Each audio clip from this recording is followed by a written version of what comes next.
Hello, and welcome back to my channel. I am the Fabled Librarian.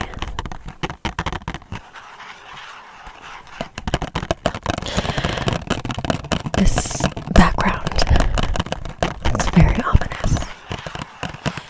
See that I have a red theme, and it's because I am going to be telling a tale from mythology about how fire was brought to man.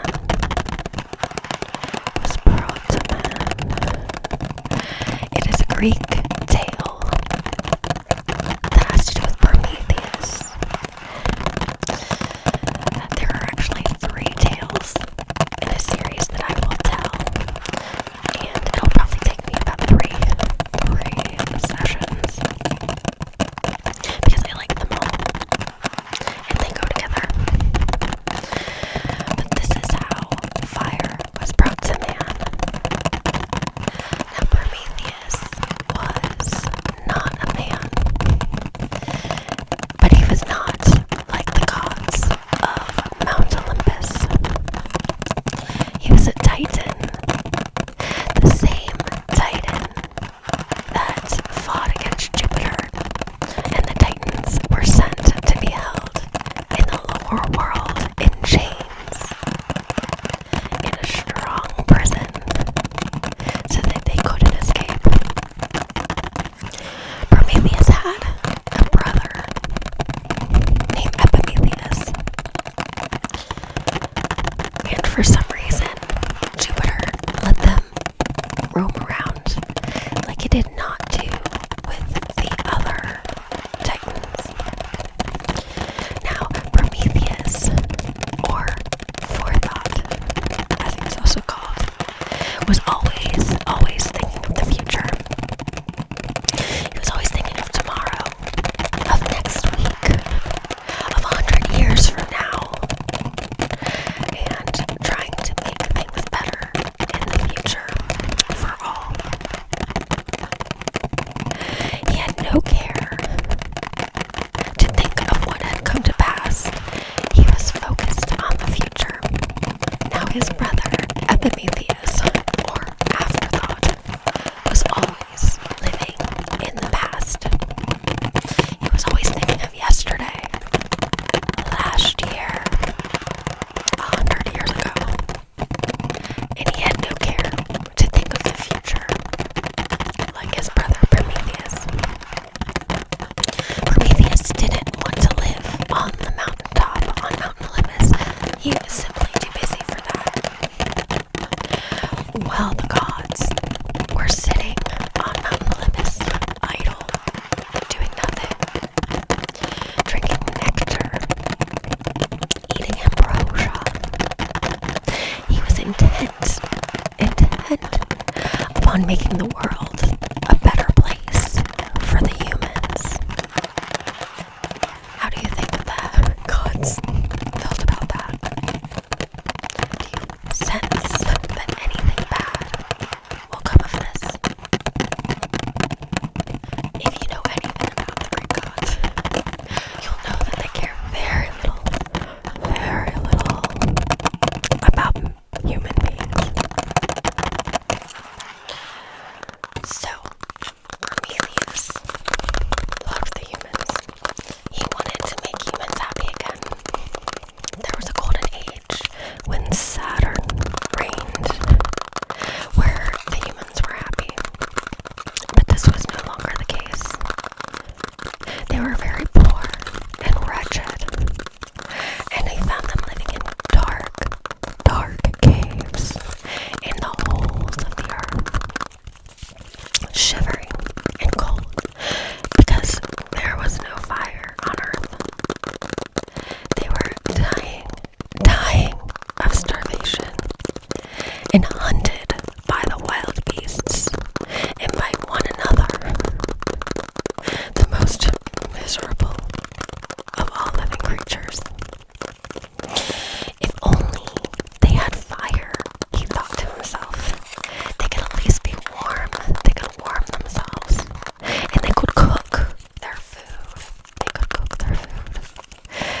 after a while, they can learn. They can learn to make tools and help build themselves homes. Without fire, they are worse off than the beasts. And then he went to Jupiter and begged him to let them give fire to the human beings. So they might have a little bit of comfort on the long, dreary months of winter.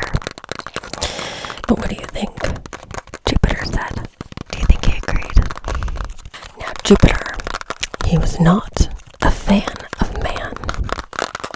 And he said, not a spark will I give, not a spark. No, indeed. Why, if man had fire, they might become strong and wise like ourselves. And after a while, they would drive us out of our kingdom. They would drive us off the mountain. Let them shiver, and let them be cold, and let them live like beasts. It is best for them to be poor and ignorant, so that the mighty ones, us, the mighty ones, are happy and thrive. You know, if I wanted to, I could draw a lot of connections to things going on in the world today about how it's best to allow people to suffer so that the rich could thrive, so that the rich could thrive. But alas, this is not that kind of video, and I like to tell stories, but just to keep that in mind. But Prometheus made no answer. He had his heart set on helping mankind, so he left the mountain forever. He left Jupiter, and he set off on his own to help mankind. As he was walking by the shore of the sea, he found a reed, or as some say, a tall stalk of fennel. And when he had broken it off, he saw the hollow inside in the center. It was dry and soft, which would burn slowly and keep a fire for a long time. And he took that stalk in his hands, and he set off towards the dwelling of the sun in the far east. Mankind, he said, shall have fire in spite of the tyrant who sits on top of the mountain. He reached the place of the sun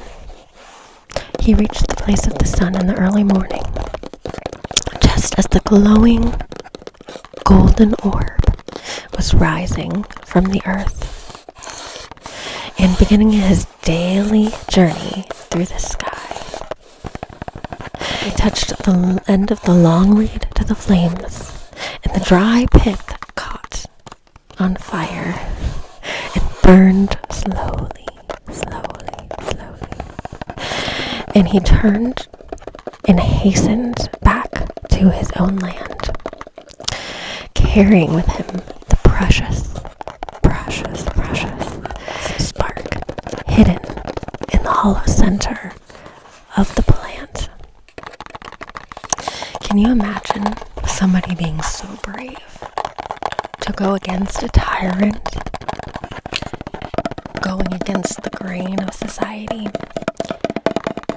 and trying to help those in need, in spite of the fact that those in charge said not to? Do you think there will be any repercussions for this? I guess we'll see. So he called some of the shivering men from their caves and built a fire for them and showed them how to warm themselves and by the end, how to build other fires from the coals.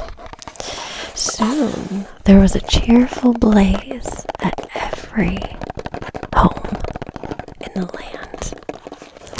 And the men and women gathered round it and were happy and warm and thankful to Prometheus for his wonderful gift, which he gave them from the sun.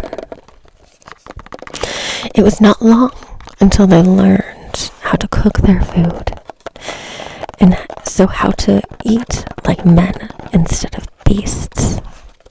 And they began to stop their wild and savage ways and not to live like beasts. And instead of lurking in dark places of the world, they came out into the open air. And in the bright, bright sunlight, were glad because of what was given to them. They were given the ability to live in a way that they hadn't before. They hadn't been able to because they didn't know how to survive on their own without someone leading them, which is all most people need, right? A lot of people just need someone to guide them. After that, Prometheus taught them even more. Thousands of things, thousands. He showed them how to build houses of wood and of stone, and how to tame sheep and cattle and make them useful, and how to plow and sow and reap, and how to protect themselves from the storms of winter and the beasts of the woods.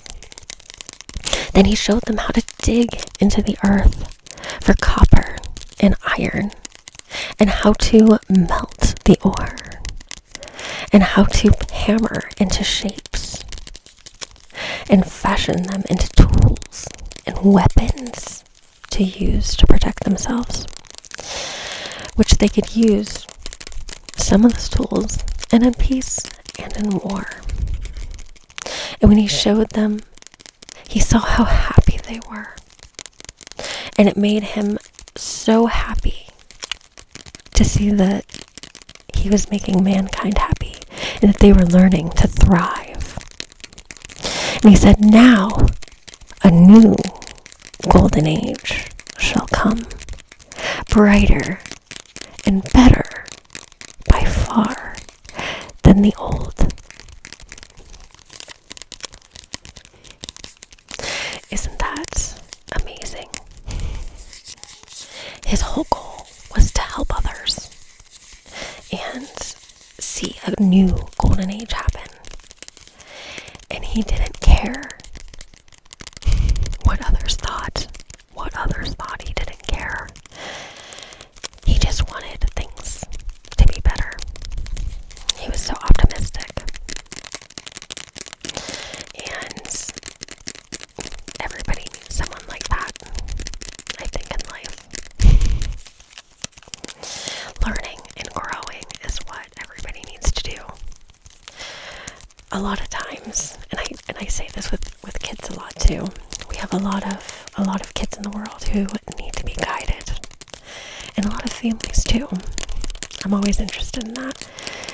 It's, again, going back towards brain development. You have to learn. You have to build those connections in the brain in order to survive and to learn how to make things that are useful. So, as we go, we have to continue to think that we can learn. Because if nobody is there to teach us, we have no way to expand our minds, especially if others are keeping us down. I hope this was enlightening. This was the first installment of the story of Prometheus. We'll see him again, because what do you think the gods thought of him helping humans? We shall see. any comments.